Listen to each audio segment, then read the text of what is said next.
question, what's the difference between a low-cost airline and a legacy carrier these days? Well, it seems less and less. But what's in it for the customer? Low-cost travel is not at an end, but the era of what we might call ultra-low-cost travel most probably is. We'll have the best of what's on the web with our regular online check-in. And I step back in time to find out firsthand what it was like riding a chariot.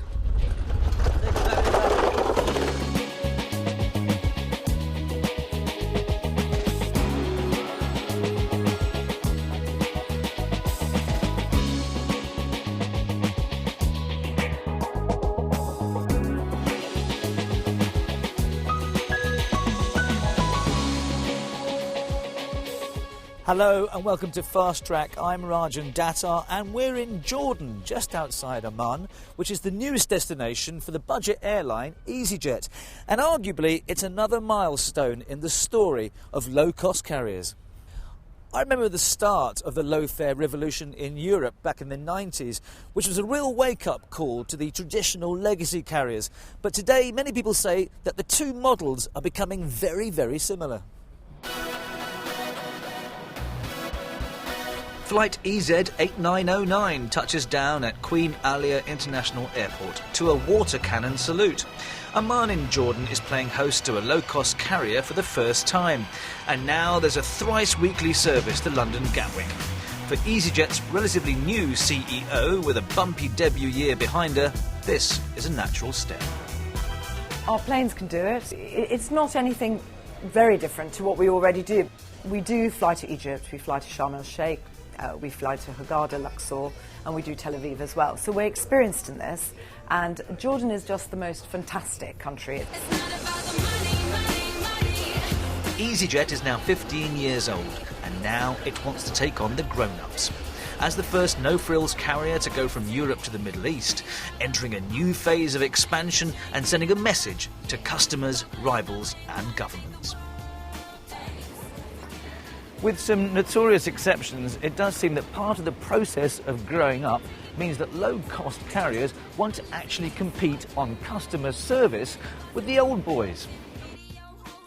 One issue that some people might balk at is the fact that, for instance, you have no entertainment on the plane. That it's not like, for instance, being on a British Airways or any other flight, and it is 5 hours. Actually, it's better than being on a British Airways plane because you can bring your own entertainment. So if you observe anybody on any of our flights, or actually on any flight today, most people have their own entertainment. They have their DVDs, they have their earpieces, they have their iPods. I'm not convinced that everyone on board the Amman flight was kitted out with personal entertainment systems, and I wish I'd brought one. I'm okay, I've got my iPad, so I've got videos on there, I've got my music on there. So for the, if it was slightly longer, then I would definitely have serious concerns, but it's probably just about on the cusp of being okay, considering I've got my phone. I went with another airline to New York, and they had everything, bells and whistles all included, and I was really impressed. There's no doubt about it. It was slick. I was looked after. I played with the little TV screen. I had the meals. I really enjoyed it, and I thought actually it was well worth it. I could really use a wish right now, wish right now, wish right now. The budget airlines have created whole new local economies virtually in the routes they've opened up over the years. So how are their new hosts regarding their arrival? Pretty enthusiastically, by the looks of it. Tourism makes up 15% of Jordan's economy, and it wants to sell itself as an oasis of calm in a troubled region. We're looking at it as a long partnership, a partnership that we would like to see it growing in the coming few years and expanding to other destinations.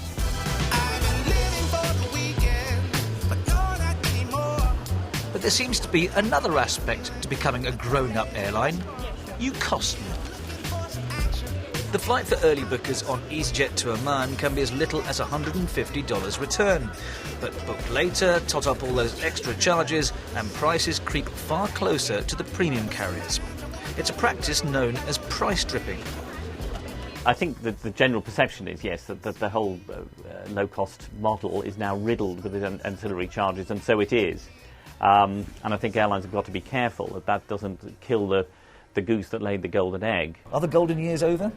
Well, I mean, I think we're all in different phases. I don't think that, I think we still have massive opportunity as a value airline, because I think that we are able to do so much with our low fares and with our service and with our network. It's not about the money, money, money.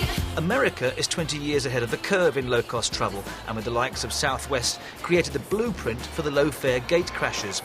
But today, Southwest are going up market with 400 planes and 3 million customers, and on some routes providing choice, 6 flights a day. And studies in the US reveal the old divisions between legacy carriers and the budget airlines are now getting very blurred. The gap in prices between the two is only 14% on domestic flights. In the United States, they have in fact never been this close. The low-cost airlines used to have a cost advantage from having very modern fleets that did not require maintenance in the early years, and they had their pick of routes where they could essentially thrive. As you grow and you have to go and chase new markets, it's increasingly difficult. In other words, the low-hanging fruit has already been picked. In Oman and on other routes, EasyJet is attracting passengers from the so-called visiting friends and relatives market, some making 8 or 9 trips a year. But they're now also especially keen to target the business traveller with new flexible fares, offering free luggage, check-in and priority boarding. I think in large measure they are closer than they've ever been. You look now at the UK's leading low-cost airline, EasyJet, now beginning to appoint a corporate sales force. If anything was a sign of starting to steal the clothes of British Airways, that is. Many low-cost carriers are turning to primary airports and hubs, seduced by lower landing charges. Air Berlin are increasing their long-haul routes and their hub at the city's airport. Iceland Express now fly to Boston, Chicago and New York. And meanwhile, on the other side of the equation, rising costs like taxes and oil prices are hitting some budget airlines in Europe disproportionately hard, again closing the gap with the legacy carriers. Low-cost travel is not at an end, but the era of what we might call ultra low-cost travel, the 50p fares, the £5 fares, most probably is, not least because taxation is now bearing down on air travel in quite a disproportionate way compared with other modes of transport. It's not about the money, money, money. And as for the legacy carriers, well, cost slashing by chopping fleets, routes and employees is making them leaner. Their coffers are being boosted by charging for insurance, sports gear, seat selection and, yes, food. No longer taboo for the premium carriers on short haul anyway. In moving to destinations like Oman, EasyJet is opening access to tourist honeypots like the Dead Sea, the Wadi Rum Desert, Petra's Roman ruins and Jordan's diverse nature and ecology. But how far can they go? Literally. Are you going to go to any other far distant places? Where else would you like us to fly? India, a bit too far, that is. It's difficult for a low-cost airline to go long distances because you start adding complexity to your system. If your crews have to sleep overnight somewhere, if you need technical support in far away places, you're essentially changing business models.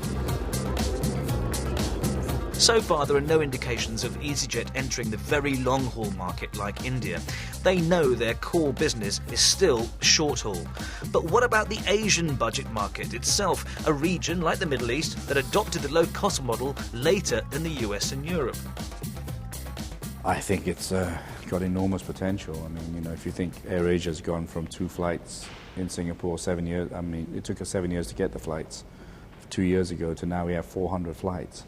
That just shows you the potential of where we can go. If you think of 9 years ago, we carried 200,000 passengers. This year, we'll carry 33 million. Next on the agenda for EasyJet, connecting Oman with other cities in its European network. It used to fly below the radar, taking new customers to new destinations. Now, they're taking on the big boys on their own turf. Cheap and cheerful, would you be happy with that? No, I think low fares with great service. I'd be happy with that. What's wrong with cheap and cheerful? Well, I think we are good value. You know, we're not always cheap, We are sometimes, but we're not always. We're good value. So we're good value for what we do. And actually, we are cheerful, friendly, cheerful. I'm happy with that bit.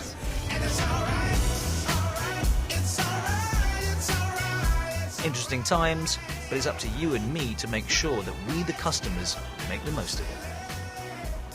And as usual, we'd like your views on this. What do you think about the state of budget airlines?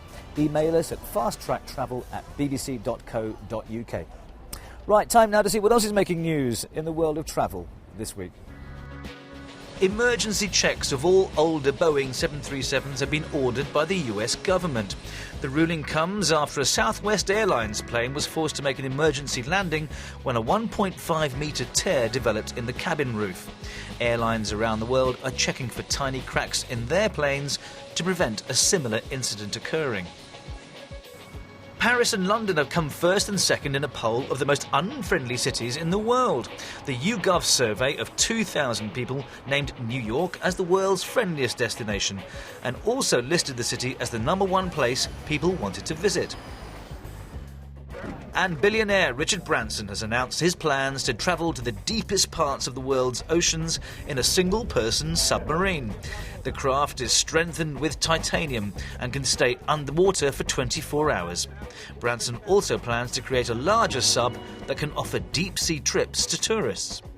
It's experimental. We believe it's going to work, but it's actually more difficult than building a spaceship. And the fact that many more people have been on the moon than have been below 20,000 feet. Only 2 people have ever been below 20,000 feet, and we are hoping to get to 36,000 feet.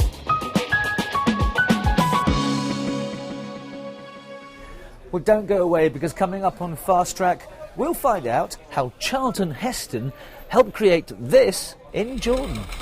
Yeah!